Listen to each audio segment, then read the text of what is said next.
always the same. On that very moment, we all leave humanity behind and turn into animals.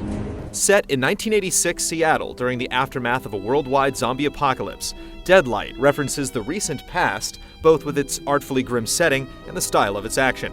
Athletic and talkative former park ranger Randall Wayne must traverse the hazardous ruins of civilization and contend with classically styled walking corpses as he searches the world and his memories to locate his missing family. There's something to be gained from this journey, but getting there is a trying, sometimes discouraging experience. If you look into their eyes, you can feel how their savage instincts arise, struggling for survival. Watching your dark silhouetted character fluidly interacting with the detailed, moody environments and snarling zombies creates a strong initial impression, and Deadlight easily draws you in as it introduces the basic actions that allow you to traverse your environment and deal with threats. You'll soon accumulate the know-how to deal with any scenario the game throws at you, and you'll methodically make your way forward and, when the situation demands it, put your head down and run for your life. What the hell? We're alive, you idiots! Alive! While it's thrilling at first, Randall's plight gradually becomes more difficult and less interesting. Part of the problem lies with the pacing.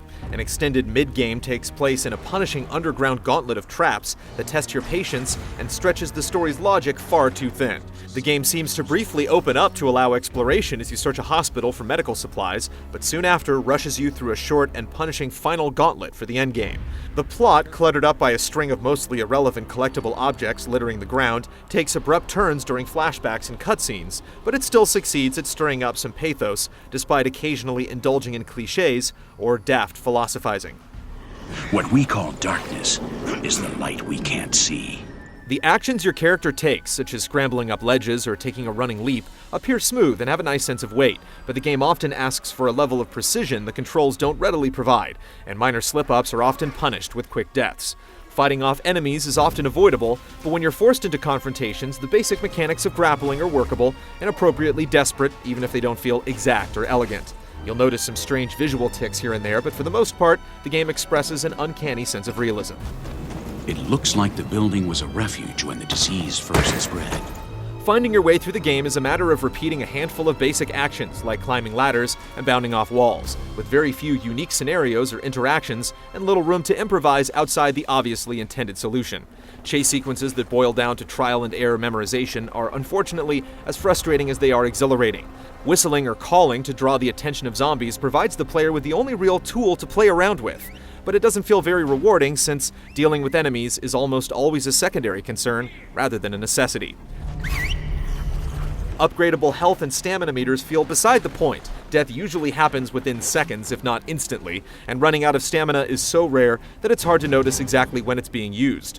Being dead or tired feels more like a binary state rather than something you actively manage, so having a little more of either isn't a noticeable change. That day was not the beginning of anything or the end of something.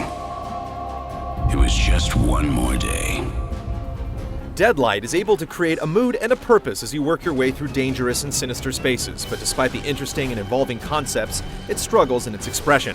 You feel more as if you're performing a repetitive series of tasks rather than surviving by your wits, but there's still a certain satisfaction in overcoming the game's challenge.